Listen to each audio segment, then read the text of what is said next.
बिस्मिल्लाहिर्रहमानिर्रहीम। जी फेलोस, आइए आज का लेक्चर शुरू करने से पहले रब्बे ज़ुल जलाल की बारगाह में एक दफ़ा फिर मुल्तजी हों कि मौला करीम हमें ऐसे सजदों की तौफीक अता फरमा कि जिससे खिदमत खलक का जज्बा बढ़े।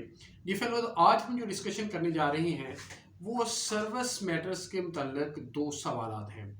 डी फेलोस, पहला सवाल ये है कि जब रेगुलर डिपार्टमेंट इंक्वायरी किसी सिविल सर्वेंट के मुतल्लिक कंडक्ट की जाती है, उसके मिसकंडक्ट की बुनियाद पर, इनएफिशिएंसी की बुनियाद पर, तो क्या जो रेगुलर डिपार्टमेंट इंक्वायरी करने वाला ऑफिसर है जो रिकमेंडेशन देता है, क्या punishing authority, competent authority to pass punishment against the civil servant वो दी गई रिकमेंडेशंस को फॉलो करने का पाबंद होता है या वो उससे डेविएट कर सकता है।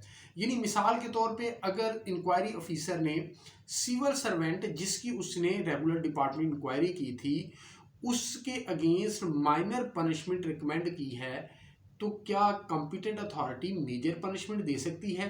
क्या मेजर पनिशमेंट उसने रिकमेंड की है तो माइनर पनिशमेंट दे सकती है?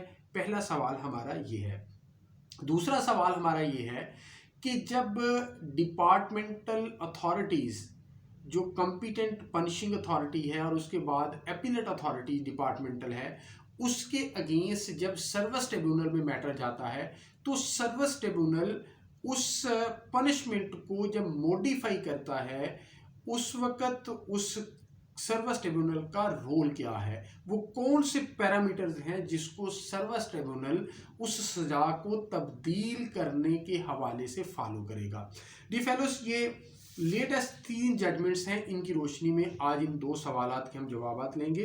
पहली है civil appeal number 19 of 2022 government of KPK versus Nargis Jamal ex DEO female Karak, और दूसरी जजमेंट है 2021 SCMR पेज है 345।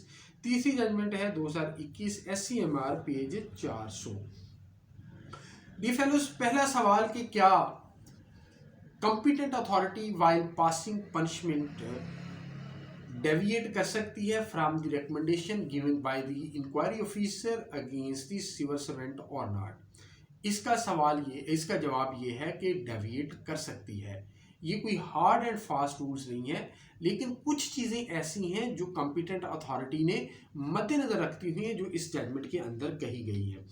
ये मैं आपके सामने इसके एग्जैक्ट वर्डिंग रखता हूँ for the purpose of ready reference और clarity. It was the province and dominion of the competent authority to award punishment in case the allegations of misconduct are proved in the inquiry. There is no hard and fast rule that the competent authority in all circumstances is bound to adhere to the recommendations of the inquiry officer.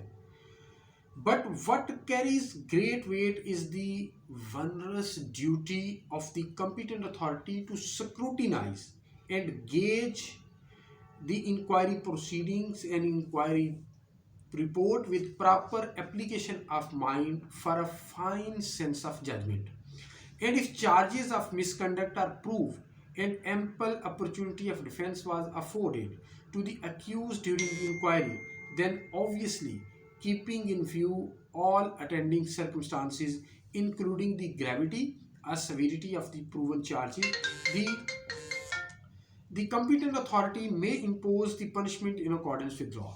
Dear fellows, इसके मुताबिक, इस judgement के मुताबिक honourable supreme court ने ये कहा कि competent authority recommendation से डेविएट कर सकती है, लेकिन कॉम्पिटेंट अथॉरिटी ने अपना एप्लीकेशन ऑफ माइंड करना है उस इंक्वायरी प्रोसीडिंग को एग्जामिन करने के लिए, इंक्वायरी रिपोर्ट को एग्जामिन करने के लिए, फिर उसके बाद gravity and severity of the punishment को मद्देनज़र रखना है।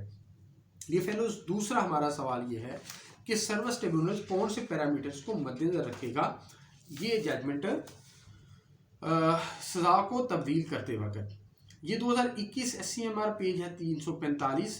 This court held that where the tribunal exercises jurisdiction under section 5 of the service tribunal act 1973 legally sustainable reason must be recorded merely and casually making an observation that the penalty imposed is not commensurate with the gravity of the offense is not enough and constitutes arbitrary, capricious and unstructured exercise of jurisdiction.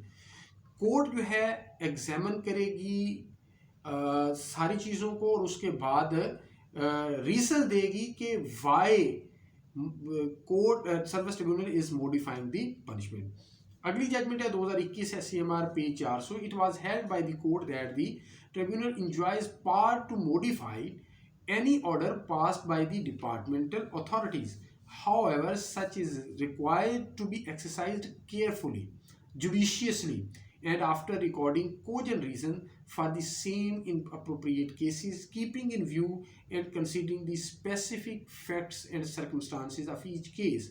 All courts, tribunals seized of matters before them are required to pass orders strictly in accordance with the parameters of the Constitution.